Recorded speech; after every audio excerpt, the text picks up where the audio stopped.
This one thing single-handedly took my workouts to the next level. A workout book. I think getting a workout book and tracking my workouts consistently and every day single-handedly changed my physique, my time in the gym, my effectiveness in the gym, and just overall the quality of my lifts. I think it is one of the most important things to have in your gym bag. More than straps, wraps, belt, chalk, pre-workout, any of it. I think a workout book keeps you the most consistent, keeps you the most honest, and keeps you the most disciplined. Let's start with consistency. Having a workout book allows you to be consistent just because it keeps you on track. And when you it's kind of like a game. You're filling out each page. You're like, I want to get to the end of the book. And the only way to get to the end of the book is by going to the gym and filling out workouts, right? And it kind of just creates like a little game for you to play. And it's nice when you start to actually fill up books and you have like 2-3 old books that you could look back in and check your workouts. And it's like, I don't know, it's like a collection. You're building a little collection. And it's kind of just like I've said before, a fun little game. So I think that allows you to be consistent. Now, disciplined. It allows you to stay disciplined because it's a lot easier when you have a workout idea in your head and you go to the gym and you don't feel like doing something, so you just don't do it. It's not trackable. So at the end of the week, you can't look back and go, I skipped this many workouts just because it was upstairs. It was up here that you were skipping the workouts and you had the workout ideas. But when you write a workout up before you even get to the gym, it makes a decision have a lot more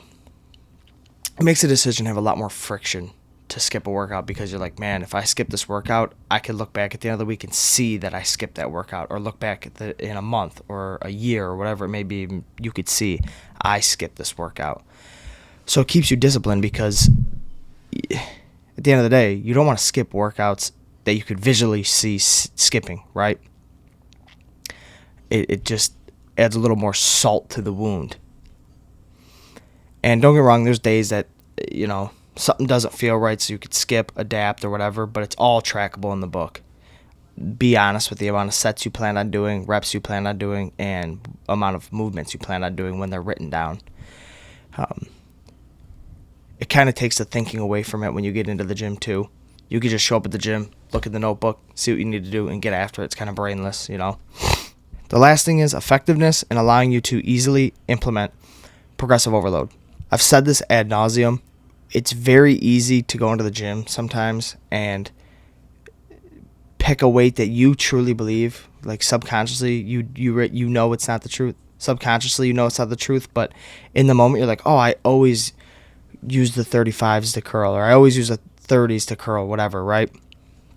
We'll say 30s. I always use the 30s for these when I do seated dumbbell curls, and I usually get 8 reps with it.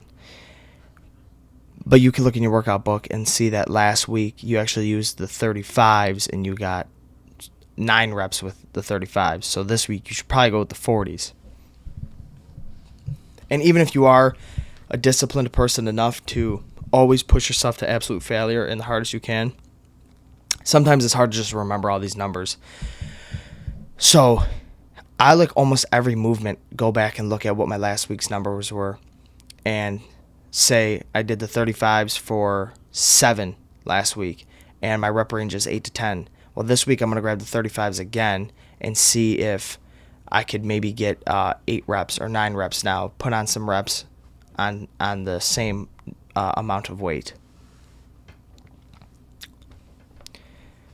So I'm doing that constantly. And it's the easiest method I've found to tracking your strength through cut and bulk cycles. Because there's times on cuts where I feel like I'm so fucking weak. And I look back at my numbers and I'm like, okay, shit hasn't actually dropped that much. And same thing with bulk. You could see how strong you've gotten from the last bulk or how strong you've gotten from the most recent cut, whatever it may be. So I think if you're not using a workout notebook, you're putting yourself at an unnecessary disadvantage and you're making the whole process way harder than it needs to be. I think you'll get the most bang for your buck if you're tracking everything diligently and putting it into a notebook or like say an exercise app or whatever it may be. So this is your sign.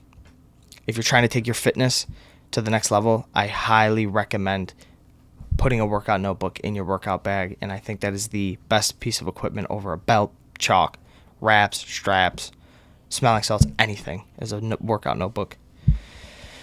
I will see you guys tomorrow. Peace.